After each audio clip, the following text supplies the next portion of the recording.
Nous allons commencer rapidement la correction de la deuxième partie de la feuille de révision sur la trigonométrie. Alors, la première chose, un petit rappel sur la trigonométrie, d'abord dans le triangle rectangle. Bon, triangle rectangle, on le prend comme ça. Donc, rappeler un peu le vocabulaire. Voilà, un angle alpha ici, non orienté, hein, ça n'a pas de sens.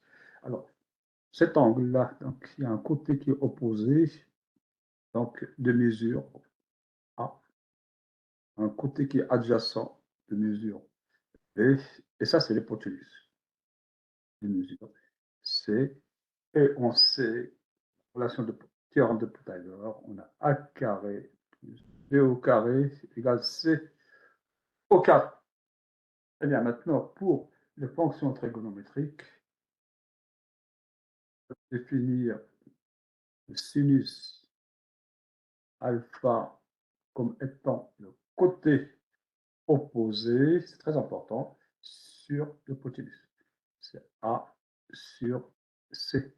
Le cosinus alpha, côté adjacent, sur l'hypoténuse. Et sur C. Et ensuite, il y a la tangente. Ah, remarquez que ici, alpha, ça on a un vrai triangle rectangle, c'est-à-dire alpha, il est compris entre 0, soit égal à 0, et pi sur 2. On ne peut pas avoir un angle droit ici. Hein. On n'a plus de triangle rectangle. Donc, la tangente, c'est tout simplement le rapport de sinus alpha sur cosinus alpha. Donc, on fait cette fraction-là sur cette fraction-là, ça donne juste A sur B, c'est-à-dire ça sur ça, c'est le rapport côté opposé sur côté adjacent.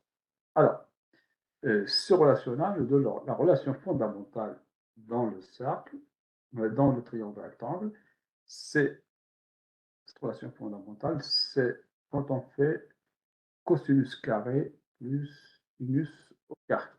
Quand on fait ça, cosinus carré alpha plus sinus carré alpha, et bien on va trouver 1, tout simplement parce que ça c'est égal b au carré sur c au carré plus a au carré sur c au carré. Tout ça c'est a au carré plus b au carré sur c au carré. Et on sait que a carré plus b au carré, c'est c au carré. Donc ça, c'est tout simplement égal à 1. Voilà, nous avons notre relation fondamentale qui est cosinus carré alpha plus sinus carré alpha égal à 1. Non, les valeurs particulières de ces angles. Alors, sinus pi sur 6, d'accord, sinus pi sur 6, cosinus pi sur 6, ainsi de suite. Eh bien, il faut les apprendre. Donc, sinus pi sur 6, c'est 1 demi.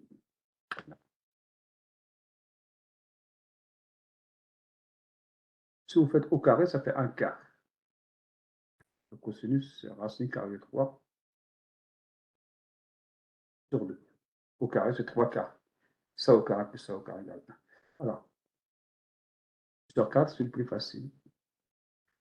1 demi, racine carrée 3 sur 2. Racine carrée du 2 sur 2, racine carrée 3 sur 2. 1. Alors, ici,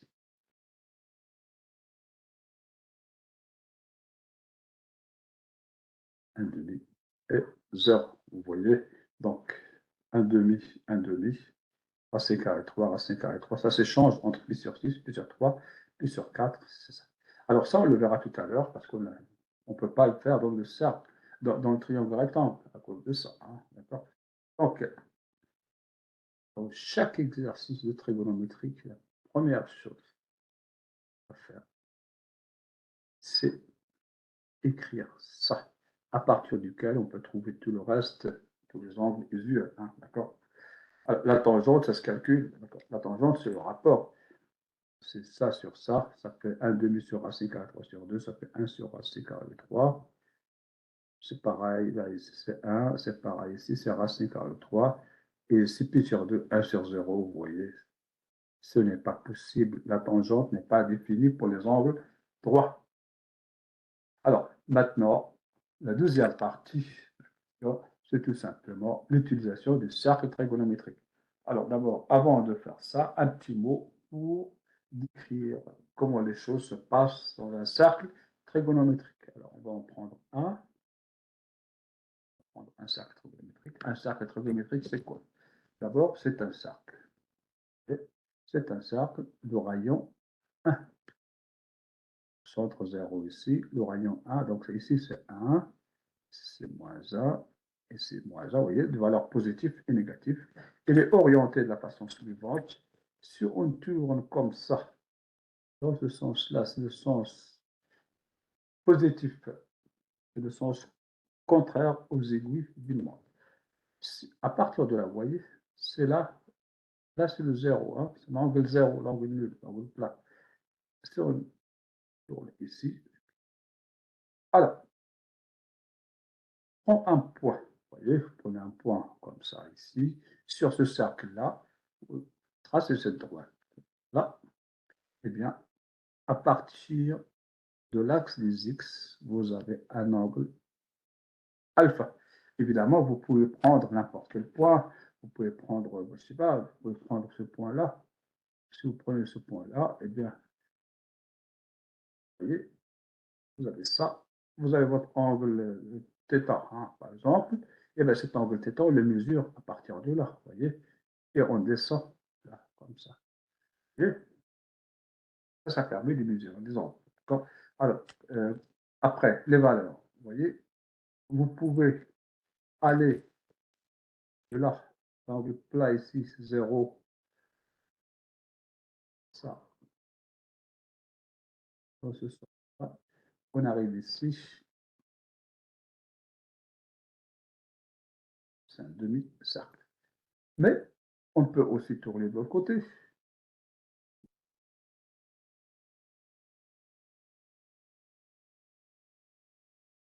On passe de 0, on descend, un demi-tour, ça fait moins pi. Vous remarquez que pi égale moins pi.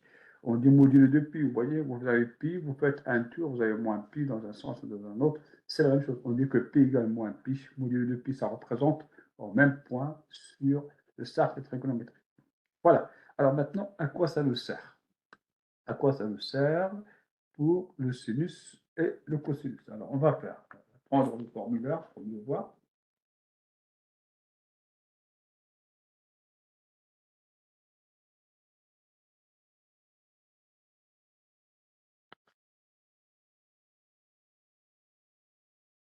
Je reprends le formulaire avec lequel on travaille.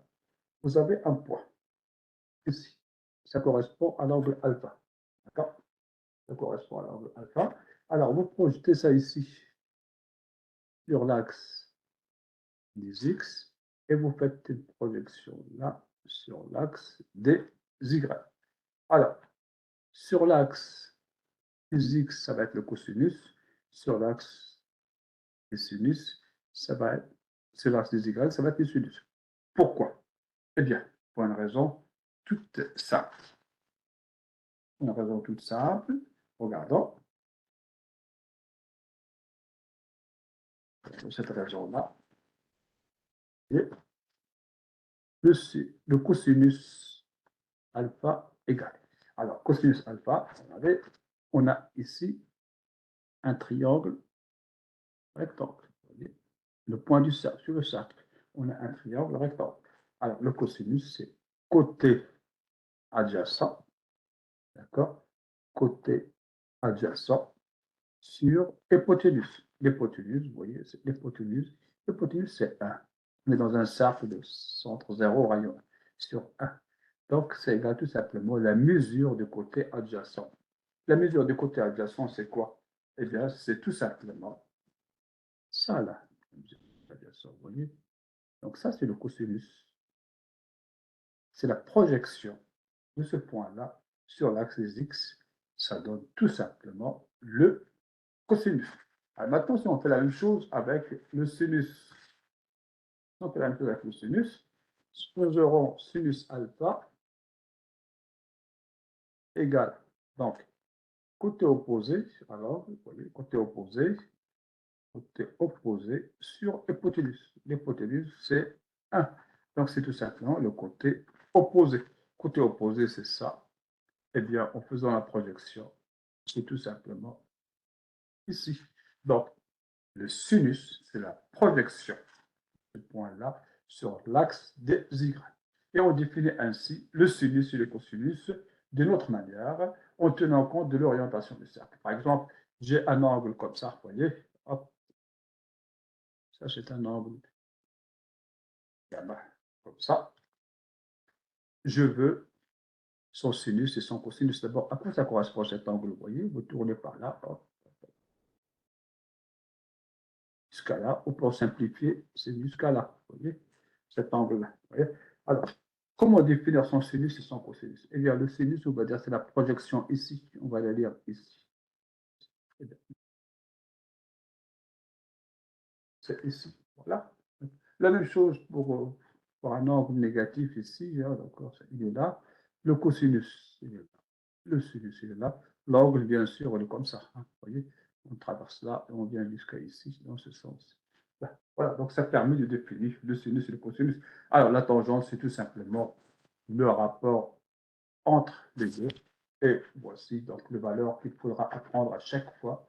Et il faudra faire ce petit tableau avant chaque exercice sur la trigonométrie.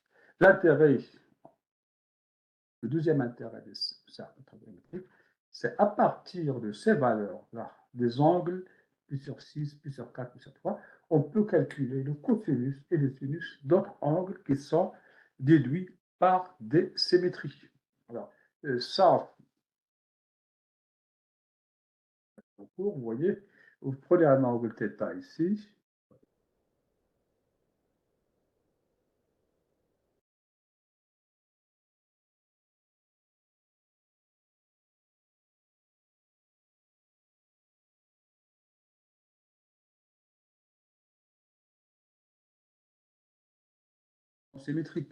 symétrique, c'est là.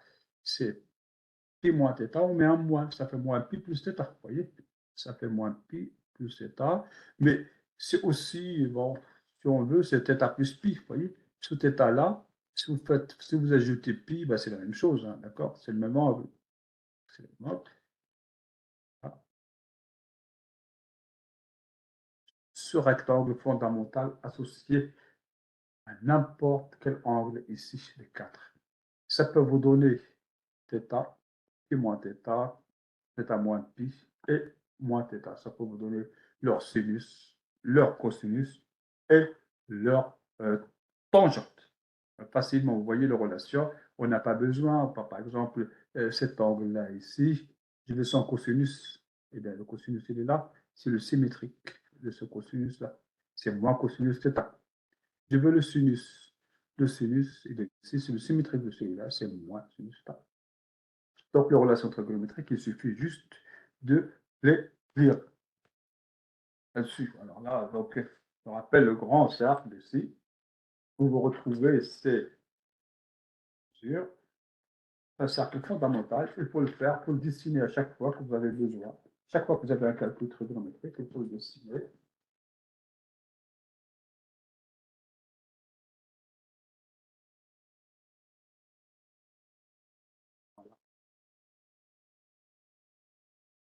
Voilà notre cercle.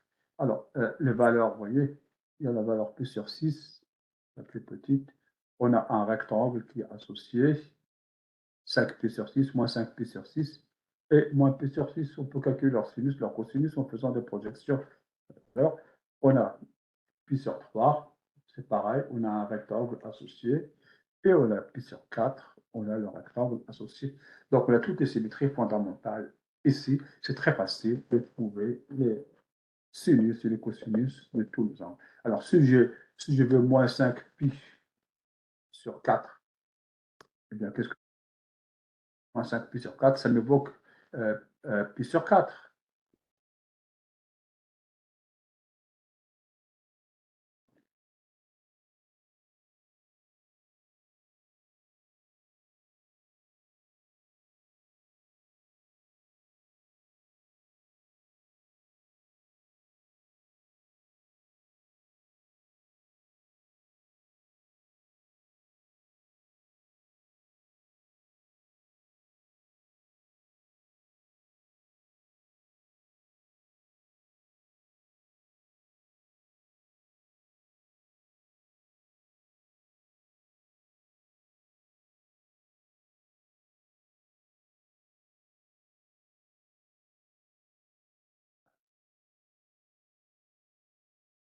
et on lit la valeur.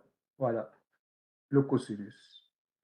Voilà, le sinus. Si on veut faire avec moins 5 pi sur 6, c'est ici, avec ce rectangle, là, et ainsi de suite. Donc voilà, tout ça, c'est une introduction au cercle trigonométrique et à son usage. Après, pour le reste, vous regardez dans le cours qui n'est pas encore terminé sur la trigonométrie.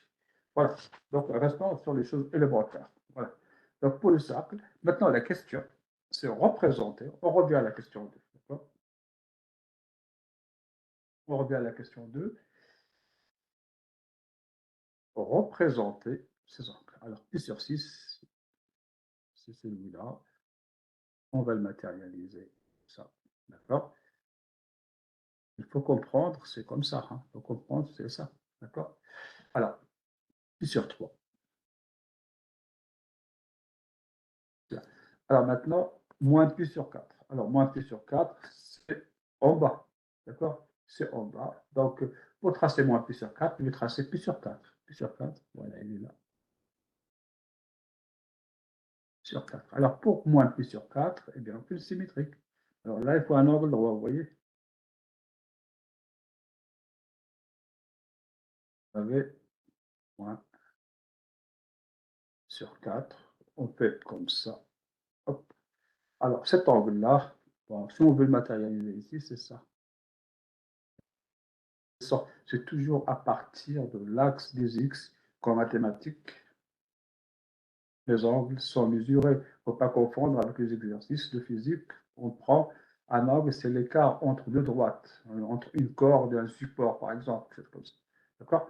Alors, le deuxième angle, c'est 3pi sur 4. Eh bien, 3pi sur 4, c'est pi moins pi sur 4. Symétrie. Ici, 3pi sur 4. Et vous regardez si on veut. C'est là.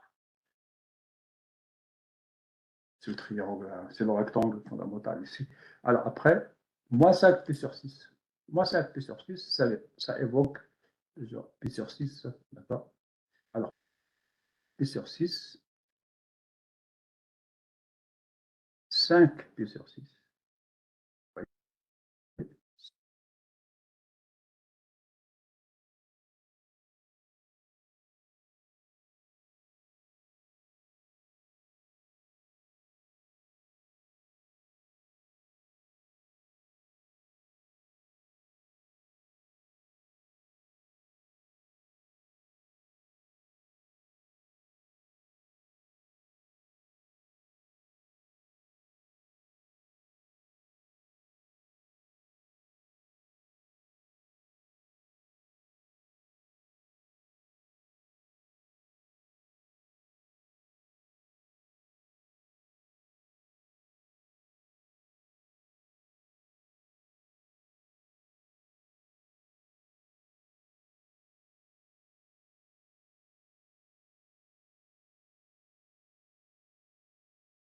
Et là, je fais ça,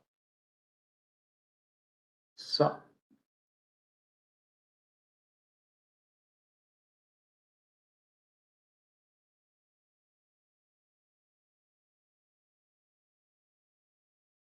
Voilà. Alors, moins pi sur 3.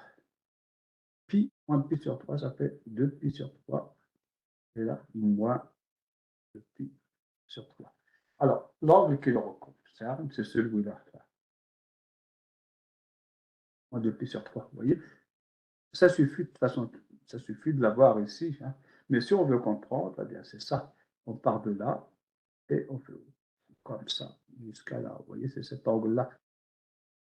Alors, moins pi sur 3, on veut son cosinus. Voilà, elle est là. On veut son cosinus. Le cosinus, c'est là. Le cosinus, c'est moins cosinus pi sur 3. C'est moins cosinus 3 égale moins 1 demi. D'accord. Cosinus pi sur 3, c'est moins 1 demi. On l'a fait tout à l'heure dans le. Vous voyez, on a fait dans ça. Hein.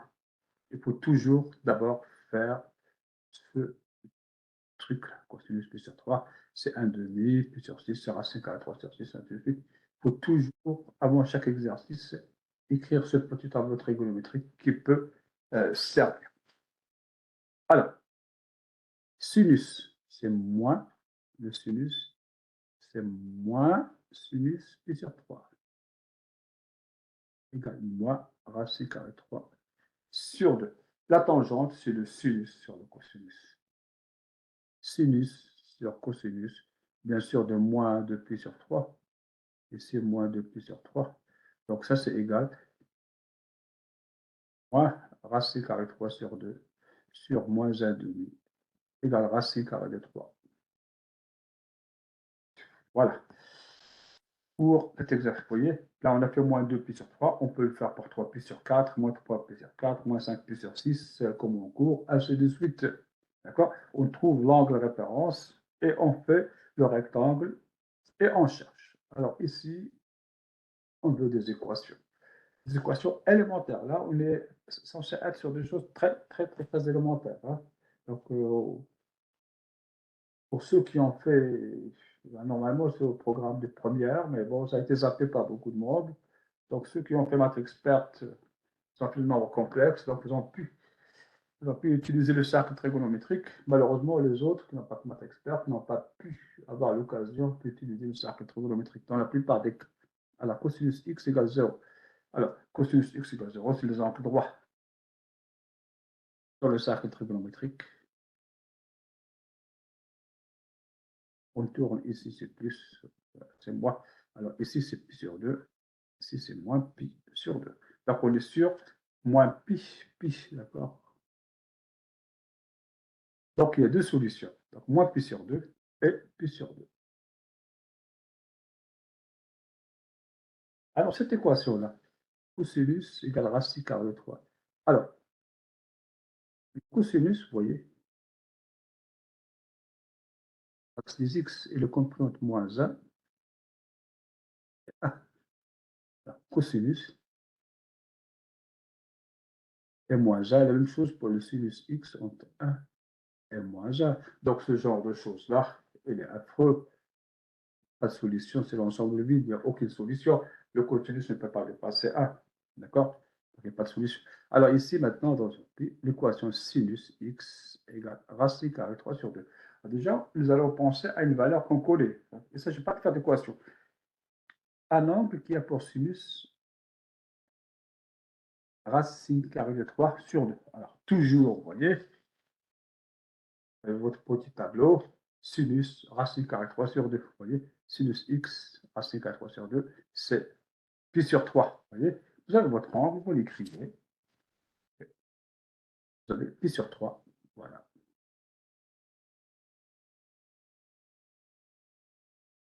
Cet angle-là est là pour sinus. Vous voyez, sinus pi sur 3 égale racine carrée 3 sur 2. Est-ce que c'est le seul?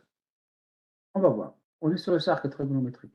Si on prend un angle ici, vous voyez, négatif, le sinus serait ici négatif, donc c'est complètement exclu.